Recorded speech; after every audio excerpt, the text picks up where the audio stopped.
Hello student, कैसे हैं आप? मैं समझता हूं बिल्कुल फिट होंगे। आज हम डिस्कस करने जा रहे हैं एक्सीलरेशन ड्यू टू ग्रेविटी के बारे में। तो एक्सीलरेशन ड्यू टू ग्रेविटी का मतलब हुआ कि ग्रेविटेशनल फोर्स के कारण किसी बॉडी में जो एक्सीलरेशन प्रोड्यूस होता है। तो ग्रेविटेशनल के कारण किसी बॉडी में एक्सीलरेशन प्रोड्यूस क्यों होता है? तो चूंकि अर्थ किसी भी बॉडी को अपनी ओर अट्रैक्ट करती है, तो जब कोई बॉडी फ्री रूप से, स्वतंत्र रूप से ऊपर से नीचे की ओर गिरती है, तो उसका वेलोसिटी टाइम के साथ इंक्रीज करता है। और जब वेलोसिटी इंक्रीज करेगा तो निश्चित रूप से एक्सेलरेशन प्रोड्यूस होगा। तो ये जो एक्सेलरेशन प्रोड्यूस हुआ वेलोसिटी चेंज होने के कारण, उसे कहते हैं एक्सेलरेशन ड्यू टू ग्रेविटी। और इसे स्मॉल लेटर जी से लिखा जाता है। अब चूंकि बॉडी फ्री रूप से ऊपर से नीचे की ओर गिर रहा है और उसका वेलोसिटी इंक्रीज कर रहा है, इसलिए जी को पॉजिटिव से लिखते हैं, मतलब एक्सीलरेशन पॉजिटिव होगा।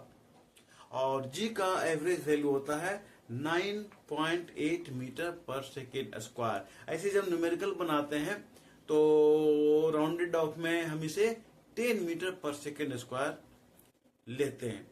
और इस जी का जो वैल्यू है 9.8 मीटर पर सेकेंड स्क्वायर, वो प्लेस टू प्लेस वेरी भी करता है। दूसरी बात है यहाँ पे कि जब कोई बॉडी को नीचे से ऊपर की ओर थ्रो करते हैं, यानी बॉडी नीचे से ऊपर की ओर जा रहा है, उस कंडीशन में बॉडी का वेलोसिटी डिक्रीज करता है, क्योंकि अर्थ बॉडी को नीचे ओर खींच रही है और बॉडी ऊपर जाना चाह रहा है। तो अगर फ्री रूप से ऊपर की ओर जा रहा है, हम ऊपर की ओर किसी बॉडी को थ्रो करते हैं, तो उसका वेलोसिटी डिक्रीज करता है। उस कंडीशन में एक्सीलरेशन निगेटिव होगा, मतलब जी का जो साइन होगा वो पॉजिटिव नहीं होगा, निगेटिव जी होगा। जैसे मैंने देखिए यहाँ लिखा है माइनस जी, और जब बॉडी नीचे की ओर गिर रहा है तो ये हो गया प्लस जी। दूसरा चीज और ध्यान देना है कि बॉडी है, उसका मूवमेंट अर्थ पे भी होता है और उसका मूवमेंट एयर में भी होता है। तो जब किसी बॉडी का मूवमेंट अर्थ पे हो, अर्थ को टच कर रहा हो, तो उस कंडीशन में वेलोसिटी में जो चेंज होगा और चेंज के कारण जो एक्सीलरेशन प्रोड्यूस होगा, उस एक्सीलरेशन को अल्फाबेट के स्मॉल लेटर ए से लिखते हैं। लेकिन जब कोई बॉडी अर्थ को टच ना कर रहा हो, एयर में मूव कर रहा हो, जैसे एरोप्लेन है, फ्लाइंग बर्ड है, काइट है, ट्री से गिरता हुआ कोई फ्रूट है, तो उस कंडीशन में जो एक्सीलरेशन प्रोड्यूस होता है बॉडी में, उसको जी से लिखा जाता है। आइए हम यहाँ पर देखते हैं कि जब कोई बॉडी फ्री रूप से गिरता है तो उसका वेलोसिटी किस तरह से इंक्रीज करता है। देखिए, मान लेते हैं कि कोई बॉडी है जो इस जगह पे ऊंचाई पे है और रेस्ट में है ना, रेस्ट में है और उसे फ्री रूप से नीचे की ओर गिराया जाता है, किसी तरह का उसमें डिस्टरबेंस नहीं है।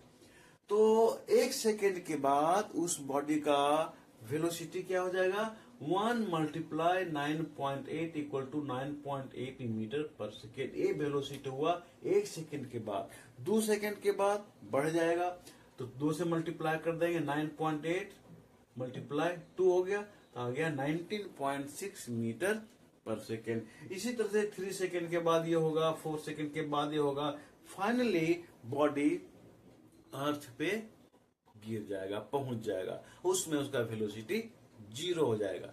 ठीक इसका अपोजिट, जब बॉडी को नीचे से ऊपर की ओर थ्रो करते हैं तब क्या होता है? उसमें वेलोसिटी डिक्रीज करेगा।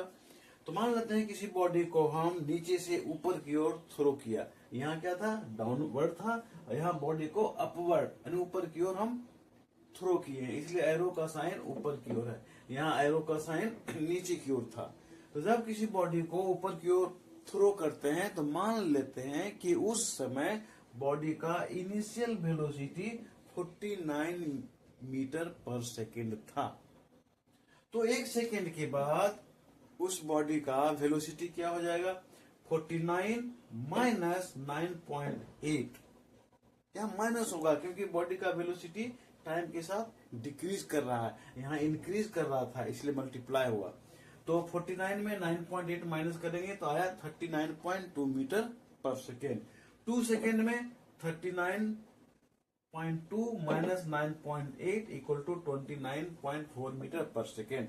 इस तरह से 3 सेकेंड में 19.6 मीटर पर सेकेंड, 4 सेकेंड में 9.8 मीटर पर सेकेंड, फाइनली 5 सेकेंड के बाद बॉडी का वेलोसिटी हो जाएगा 9.8 माइनस 9.8 मीटर पर सेकेंड, मतलब 0। बॉडी हो गया रेस्ट में, और रेस्ट में आने के बाद फिर बॉडी वहां से वापस गिरेगा।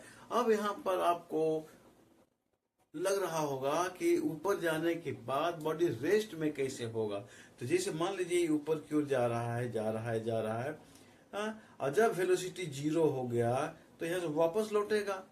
तो जब वापस लौटने से पहले ऊपर जा रहा था वेलोसिटी 0 होने के समय में, बॉडी 1 सेकेंड का हाफ या 1 सेकेंड का हाफ का हाफ का हाफ कुछ देर के लिए रुका तो होगा, इसलिए इसको कहते हैं एट रेस्ट पोजीशन।